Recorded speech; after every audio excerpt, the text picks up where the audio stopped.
students, previous video of this chapter मैंने आपको previous video में क्या क्या बताया था। प्रीवियस वीडियो में मैंने आपको the age of social change के बारे में बताया था, लिबरल्स, रेडिकल्स एंड कंजर्वेटिव्स के बारे में बताया था। थर्ड टॉपिक था मेरा प्रीवियस वीडियो में industrial society and social change, और फोर्थ टॉपिक था मेरा प्रीवियस वीडियो में the coming of socialist to Europe. तो today we are going to start next topic chapter 2 socialism in Europe and the Russian revolution. तो आज मैं जो topics आपको डिस्कस करने वाली हूँ वो टॉपिक्स क्या हैं मेरे। फर्स्ट टॉपिक है support for socialism, second topic है the Russian revolution, third topic है the Russian empire in 1914, next topic है इकोनॉमिक एंड सोसाइटी। तो first now let us start the first topic support for socialism. इसमें हम बताएंगे कि socialism कैसे support किया, कैसा क्या हुआ। मैंने प्रीवियस वीडियो में आपको बताया था कि सोशलिज्म क्या होता है, सोशलिज्म कैसे आए, तो आपको समझ में आ गया होगा। अब मैं सपोर्ट ऑफ सोशलिज्म के बारे में आपको बताना चाहती हूँ। 1870 तक जितने भी सोशलिस्ट थे आइडियाज़ पूरे यूरोप में फैले। 1870 तक पूरे आइडियाज़ क्या थे हमारे, जितने आइडियाज़ मैंने आपको प्रीवियस वीडियो में बताए थे, जितने भी टॉपिक्स बताए थे, वो आइडियाज़ क्या हुए, यूरोप में फैल गए। अपने एफर्ट्स को कोऑर्डिनेट करने के लिए सोशलिस्ट ने क्या किया, जब उन्होंने क्या किया, जितने भी उनके एफर्ट्स थे उनको उन्होंने कोऑर्डिनेट करने के लिए सेकेंड इंटरनेशनल नाम की इंटरनेशनल एक बॉडी बना ली। जितने भी सोशलिस्ट थे उन सब ने क्या किया, इंटरनेशनल बॉडी बनाई। इंग्लैंड और जर्मनी में जितने भी वर्कर्स थे उन्होंने क्या किया, एक एसोसिएशन बना लिया। एसोसिएशन का मतलब होता है एक ग्रुप बना लेना या संगठन बना लेना।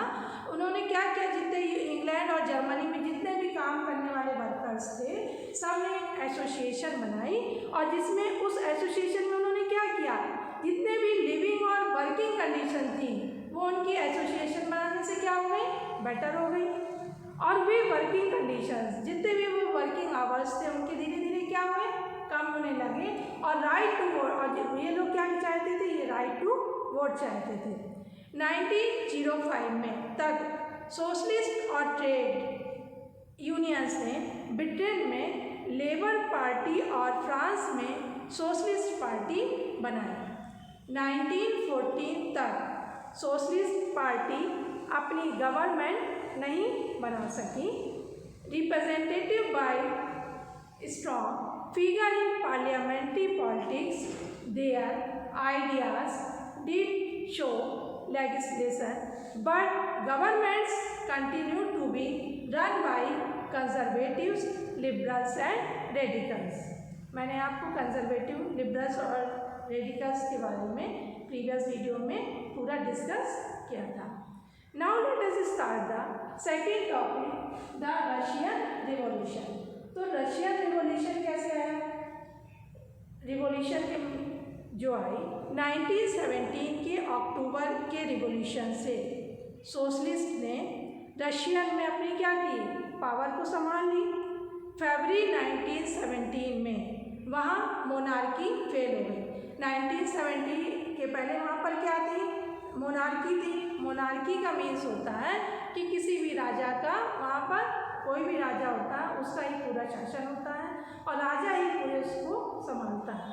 तो 1917 में, फरवरी 1917 में मोनार्की क्या थी, पूरी तरह से फेल हो गई थी, और इवेंट्स ऑफ अक्टूबर को रशियन रिवॉल्यूशन कहा जाने लगा।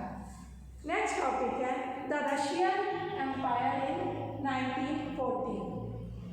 इन 1914 Tsar Nicholas II ruled Russia. 1914 में Tsar Nicholas था, उसने क्या किया, रशिया में रूल किया एंड इट्स एम्पायर, और एम्पायर हो गया। रशियन एम्पायर उस समय territory around Moscow, Finland, Latvia, Lithuania, Estonia, parts of Poland के जितने भी पार्ट्स थे, यूक्रेनिया और में पूरी तरह से फैले हुए थे।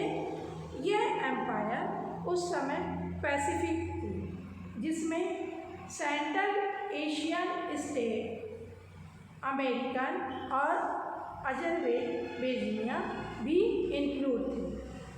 रशिया का मेजर रिलीजन ऑर्थोडॉक्स क्रिश्चियनिटी थे। नेक्स्ट टॉपिक है इकोनॉमिकी एंड सोसाइटी। तो हमारा इकोनॉमिक एंड सोसाइटी कैसा था उसके बारे में हम देखेंगे। At the beginning of the 20th century, the vast majority of Russian people were agriculture. In the empire, cultivators produced for the market as well as for their own needs, and Russia was a major part of grain. Russia में permanent industrial area Petersburg और Moscow में थे। 1890 में बहुत सारी factories क्या हुई, setup हुई। जब रशिया में रेलवे नेटवर्क एक्सटेंड हुआ और इंडस्ट्री में फॉरेन इन्वेस्टमेंट इंक्रीज हुआ, तो वहाँ पर अधिकतर इंडस्ट्रियलिस्ट की प्राइवेट प्रॉपर्टी थी। जितनी भी इंडस्ट्रीज थी वो क्या हुआ, जितने भी इंडस्ट्रियलिस्ट थे उनकी वो क्या बन गई, प्राइवेट प्रॉपर्टी बन गई। क्राफ्ट्स यूनिट्स में वर्किंग डेज 15 आवर्स होता था और जो वहाँ का वर्किंग डेज था वो कितना था, 15 आवर्स था। जो दूसरी फैक्ट्रीज से 10-12 आवर्स अधिक होता था। वर्कर्स द्वारा divided social groups, workers were divided by skills, metal, workers considered themselves aristocrats among other workers। 1914 तक वोमेन लेबर फोर्स 31% था, लेकिन उनकी जो वेजेस थे, मैन के वेजेस थे, बहुत कम थी। Some workers form association to help members in times of unemployment और फाइनेंशियल हार्डशिप। डिवीज़न, जितने भी डिवीज़न हुए, तो डिवीज़न होने के बावजूद जब वर्कर्स एम्प्लॉयर से डिसएग्री होते थे, कभी कभी वर्कर्स क्या थे, एम्प्लॉयर से डिसएग्री भी हो जाते थे, तो डिसएग्री होते थे तो वो क्या करते थे, स्ट्राइक पर चले जाते थे, वो पूरी तरह से स्ट्राइक कर देते थे। और ये टेक्सटाइल इंडस्ट्री और मेटल इंडस्ट्री में फ्रिक्वेंटली होता था, वहाँ पर और किसी इंडस्ट्री में नहीं होता था। ये जो स्ट्राइक होती थी वो कहाँ पर होती थी, या तो टेक्सटाइल इंडस्ट्री में होती थी या फिर मेटल इंडस्ट्री में होती थी। कंट्री साइड में पीजेंट अधिकतर लैंड को कल्टीवेट करते थे और जितना भी कंट्री साइड था तो वहाँ पर पीजेंट क्या करते थे, उनके पास जो भी लैंड होती थी तो उसको वो लोग कल्टीवेट करते थे, मतलब कुछ भी सामान उसमें उगाना है वो सब काम करते थे। लेकिन नोबेल्टी, द क्राउन और ऑर्थोडॉक्स चर्च के पास लार्ज प्रॉपर्टी थी। जितने भी नोबेल्टी, बड़े बड़े रिच मैन थे, बिजनेसमैन जो होते थे, और जो ऑर्थोडॉक्स चर्च थे उनके पास क्या था, बिग प्रॉपर्टी होती थी। लेकिन peasant had no respect for the nobility. Russia में पीजेंट क्या चाहते थे, रशिया में पीजेंट चाहते थे कि नोबेल्स की लैंड उन्हें दे दी जाए, क्योंकि नोबेल्स के पास क्या होता था, बिग प्रॉपर्टी थी, तो वो जितने भी पीजेंट्स थे उनको ये था कि हमको नोबेल्स की जितनी भी लैंड है उन्हें दे दी जाए। फ्रीक्वेंटली दे रिफ्यूज टू पे rent and even murder landlords. 1905 में ये इंसिडेंट्स क्या हुआ, होल रशिया में इंक्रीज हो गया। Russian peasants were different from other European peasant. जितने भी रशियन पीजेंट्स थे वो क्या होते थे, जितने भी अदर यूरोपियंस पीजेंट्स थे उनसे वो लोग बिल्कुल डिफरेंट से अदर वेज में। They people together periodically and their produce divided to the needs of individual family। अब मैं नेक्स्ट टॉपिक पर आती हूँ, सोशलिज्म इन रशिया।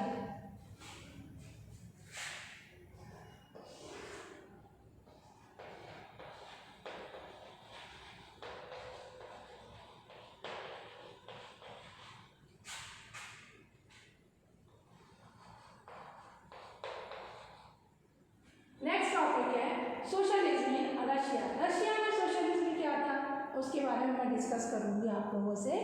तो 1940 में से पहले रशिया में जितनी भी पॉलिटिकल पार्टीज थी वो क्या थी, इलीगल थी।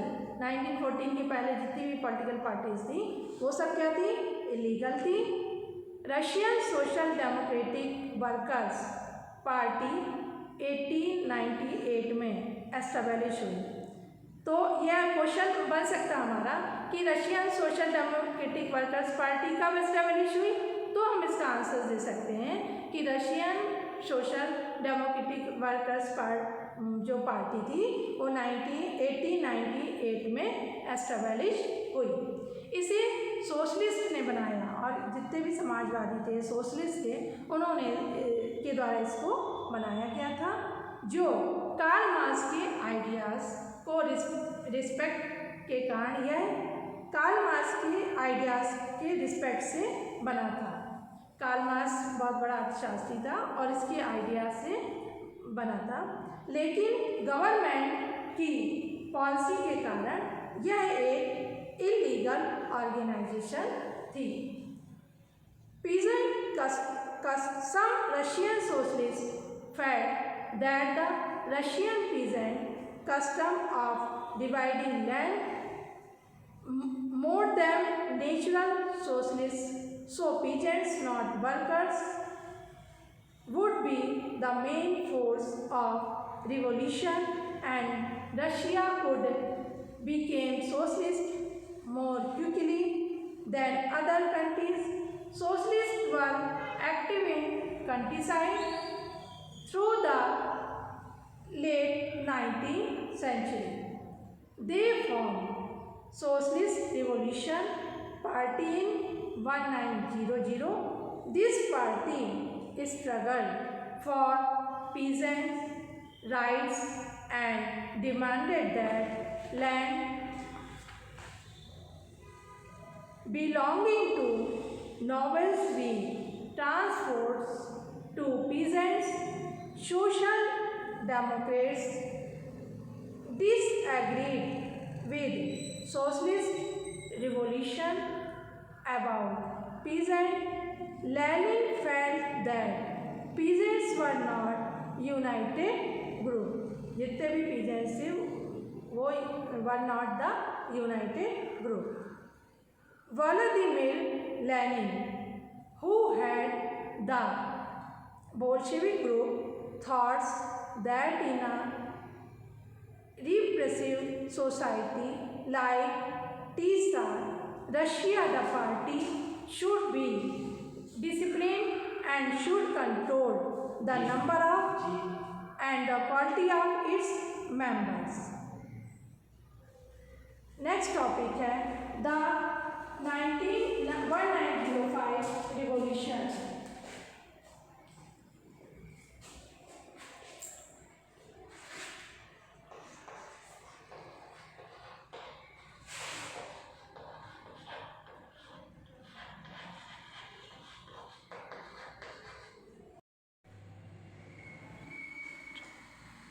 नेक्स्ट टॉपिक में 1905 जो टॉपिक है मैं आपको नेक्स्ट क्लास में डिस्कस करूँगी।